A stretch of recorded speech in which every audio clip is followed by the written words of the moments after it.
हरे कृष्णा दोस्तों, मैं दीपांशु स्वागत करता हूं आपका सीजीपीएससी व्यापम में एक बहुत ही गंभीर मुद्दे के साथ। क्योंकि कल विधानसभा में उप मुख्यमंत्री विजय शर्मा जी को बेरोजगारी भत्ता और भर्ती प्रक्रियाओं के संबंध में जवाब देने होंगे। इसके अतिरिक्त स्वास्थ्य विभाग के संबंध में भी जो है जवाब देने होंगे और साथ ही मुख्यमंत्री जी के विभाग में बहुत से पद रिक्त है। इसके हमने पहले ही जानकारी दे चुकी है। इन सभी मुद्दों पर बातचीत करेंगे, शिक्षा व्यवस्था पर भी बातचीत करेंगे। तो सबसे पहले बातचीत करते हैं बहुत ही हाईलाइटेड केस, राजनांदगांव जिले में पुलिस भर्ती में जो गड़बड़ियों पर दोषी पर जो कार्यवाही के संबंध में जो श्रीमती चातुरी नंद है उन्होंने सवाल पूछा।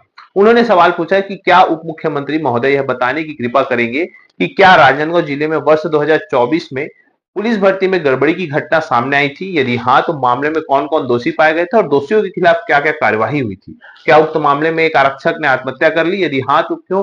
तथा प्रकरण पर क्या कार्यवाही की गई है? इस संबंध में उप मुख्यमंत्री विजय शर्मा जी से प्रश्न पूछा गया। तो उन्होंने उत्तर दिया कि जिला राजनांदगांव में वर्ष 2024 में पुलिस भर्ती में गड़बड़ी हुई थी और लालबाग थाना में अपराध जो है वो पंजीबद्ध है। और इसमें जो आरोपीगण है, महिला आरक्षक पुष्पा चंद्रवंशी है और आरक्षक धर्मराज मरकाम है, सुंदरलाल नेताम है, कार्तिक देसलरे, विकास सिंह राजपूत है, पवन चौरे है, योगेश कुमार ध्रुव, अभ्यर्थी मीना पात्रे, नेहा चंद्रवंशी, कंप्यूटर ऑपरेटर और बहुत सारे अभ्यर्थियों के यहाँ पे जो कर्मचारी है उनके नाम है यहाँ पे। इसके अतिरिक्त उन्होंने बताया कि आरोपी महिला आरक्षक 610 काजल की गिरफ्तारी शेष है। भर्ती कार्य में संलग्न आरक्षक जो है अनिल कुमार रत्नाकर द्वारा फांसी लगाकर आत्महत्या कर ली गई थी। और इसके अलावा जो जांच में पाया गया है, अब तक जांच में मृतक आरक्षक भर्ती प्रक्रिया में आने वाले अभ्यर्थियों एवं अन्य के साथ मिलकर रुपए के बदले अभ्यर्थियों के नंबर में हेरफेर किया जाना पाया गया और जांच जारी है। इस प्रकार से उन्होंने जवाब दिया। तो ये बहुत ही हाईलाइटेड मामला था और इस हाईलाइटेड मामले में मुख्यमंत्री से सवाल पूछा, उप मुख्यमंत्री जी से सवाल पूछा गया और उन्होंने ये जवाब दिया। इसके बाद इसी कड़ी में अगर हम अजय चंद्राकर जी से की तरफ आए तो अजय चंद्राकर जी ने भी भर्ती से संबंधित एक प्रश्न पूछा। वहां पे उन्होंने पूछा कि क्या उप मुख्यमंत्री यह बताने की कृपा करेंगे कि विज्ञान और प्रौद्योगिकी विभाग के अंतर्गत वैज्ञानिक के कितने पद रिक्त है, उसका भर्ती नियम क्या है और कितने पद भरे हैं और कितने पद रिक्त है। और यह भी पूछा गया कि वर्ष 2019 से 2023 तक वैज्ञानिक गतिविधियों में संबंधित कार्यों में कितना कितना बजट पाया गया। तो फिलहाल चूंकि बेरोजगारों से संबंधित है तो हम बेरोजगारों का ही सवाल लेंगे। और उन्होंने बताया उप मुख्यमंत्री विजय शर्मा जी ने कि विज्ञान एवं प्रौद्योगिकी विभाग के अंतर्गत छत्तीसगढ़ विज्ञान एवं प्रौद्योगिकी परिषद में वैज्ञानिक के 15 पद तथा Chhattisgarh regional science centre society के अंतर्गत 18 पद स्वीकृत है। छत्तीसगढ़ में विज्ञान एवं प्रौद्योगिकी परिषद एवं Chhattisgarh regional science centre society की पृथक पृथक सेवा भर्ती नियम है। और यहाँ पे जो रिक्त पद की जानकारी बताई गई है 3 पद और यहाँ पे 13 पद, ऐसा करके टोटल 16 पद जो है वैज्ञानिक के रिक्त है यहाँ पे बताया गया है। इसके बाद अगला प्रश्न की बात करेंगे तो श्री बालेश्वर साहू ने स्वास्थ्य विभाग के संबंध में पूछा कि स्वास्थ्य विभाग की जो भर्तियां हैं वो कब होगी। तो स्वास्थ्य मंत्री जी ने सेम वैसा ही जवाब दिया जैसे शिक्षक भर्ती में बताया गया था कि निश्चित समय सीमा बताया जाना संभव नहीं। यह जवाब पर्टिकुलर हर विधानसभा में पर्टिकुलर भर्तियों से संबंधित जब प्रश्न किया जाता है किसी मंत्री से, किसी अन्य से, तो जवाब यही आता है कि निश्चित समय सीमा बताया जाना संभव नहीं। लेकिन इसको सुधार कर कहीं ना कहीं समय सीमा बताया जाना चाहिए। अगली और बहुत ही महत्वपूर्ण जो कि बेरोजगारी भत्ते से संबंधित है और पिछले सरकार में जो ये मंत्री थे, पूर्व मंत्री उमेश पटेल जी, उनके पास यह विभाग था।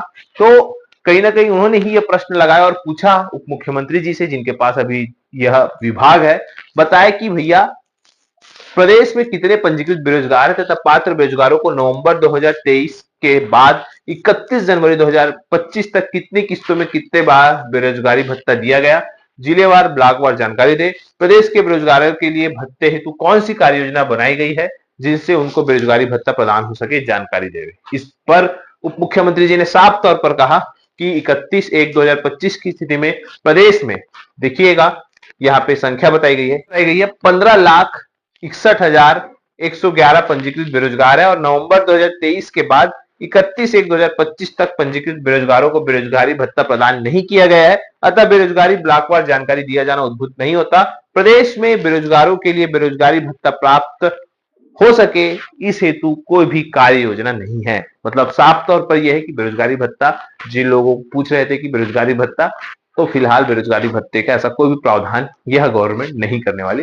तो आप लोग बार बार क्वेश्चन ना करें, और आप लोगों को जो है जवाब मिल गया होगा। स्वयं उप मुख्यमंत्री जी विधानसभा में यह जानकारी जो है उपलब्ध कराए हैं। फिलहाल अगले और नेक्स्ट क्वेश्चन की बात करते हैं, जो कि बहुत ही महत्वपूर्ण है। पुलिस भर्ती से संबंधित है, पुलिस विभाग से संबंधित है। जो अपराध बढ़ रहे हैं उसके संबंध में प्रश्न लगाया गया था। इस पर उप मुख्यमंत्री जी ने जवाब दिया कि भैया 975 पदों पर जो भर्ती है उसकी चयन सूची आ चुकी है। 5,967 एवं 341 पदों पर भर्ती प्रक्रिया जारी है, इस प्रकार से उन्होंने बताया। अब बात करते हैं बहुत ही महत्वपूर्ण, जो कि है छत्तीसगढ़ में शिक्षा व्यवस्था के संबंध में। जी हाँ, छत्तीसगढ़ में इसके अतिरिक्त बहुत ही महत्वपूर्ण है पूरे देश भर में। तो यहाँ पे आज के न्यूज आर्टिकल में आया भी है कि देश के 35% स्कूलों में 50 से कम बच्चे 50% कम बच्चे हैं और एक या दो शिक्षक ही है। यहाँ पे बताया गया कि भारत में कम से कम 35% स्कूल ऐसे जिसमें 50 या इससे कम विद्यार्थी है। इसमें से ज्यादातर स्कूलों में एक या दो शिक्षक ही है। ये बच्चों को सभी विषय पढ़ाते हैं। यह खुलासा पीआरएस लेजिस्लेटिव रिसर्च की गारंटी में हुआ है, रिपोर्ट में हुआ है। और इसके पहले नीति आयोग की रिपोर्ट में बताया गया था कि देश के 36% सरकारी स्कूल में 50 से कम विद्यार्थी है, जबकि 10% स्कूलों में इनकी संख्या 20 से भी कम है। रिपोर्ट के मुताबिक छोटे स्कूलों में एक या दो शिक्षकों को एक ही समय में कई कक्षाओं के सभी विषयों को पढ़ाना पड़ता है। दूसरी तरफ यहाँ पे बताया गया कि 2023-24 में प्राथमिक से उच्चतर माध्यमिक स्तर के करीब 12% शिक्षकों के पास पेशेवर शैक्षणिक योग्यता नहीं थी। प्री प्राइमरी स्तर पर 48% शिक्षक अयोग्य पाए गए। शिक्षकों की कमी झारखंड में 40%, बिहार में 32%, मिजोरम में 30% और त्रिपुरा में 26% पाई गई। अब सोचिए, बिहार जैसे राज्य में जहां पे हजारों लाखों की तादाद में शिक्षकों की भर्ती आ रही है, वहां पर जब इतना लाने के बाद भी 32% कमी है, तो छत्तीसगढ़ का सोचिए। छत्तीसगढ़ में तो मात्र अभी तक 25,000 30,000 ही भर्ती हुई है। इसके बाद भी अभी तक भर्ती नहीं आई है। ये सोचने वाली बात है, और सोचने वाली बात इसलिए क्योंकि छत्तीसगढ़ के उच्च शिक्षा विभाग में मैंने पिछले कुछ दिनों पहले वीडियो बनाया था, उसमें बताया था कि लगभग 1500 से अधिक पद खाली है। और ये जो विभाग है स्वयं मुख्यमंत्री जी के पास है। उच्च शिक्षा विभाग में अलग अलग छत्तीसगढ़ में जो सरकारी विश्वविद्यालय है, वहां जो शैक्षणिक और अशैक्षणिक के देखिए कितने सारे पद रिक्त है, और अभी तक जो भर्ती का विज्ञापन है जो विश्वविद्यालय है उच्च शिक्षा विभाग में, वहां नहीं आया है। ये बहुत ही गंभीर विषय है, और इससे कहीं ना कहीं सरकार को दिखना होगा और जल्द से जल्द इन पदों पर भर्ती विज्ञापन जारी करना होगा। फिलहाल वीडियो यहीं तक। आशा करता हूँ चीजें समझ आई होगी। वीडियो अच्छा लगा तो इसे ज्यादा से ज्यादा लोगों तक शेयर, लाइक एंड सब्सक्राइब जरूर करें। वीडियो देखने के लिए आप सभी को बहुत बहुत धन्यवाद। आप सभी स्वस्थ रहे, मस्त रहो, पॉजिटिव रहे।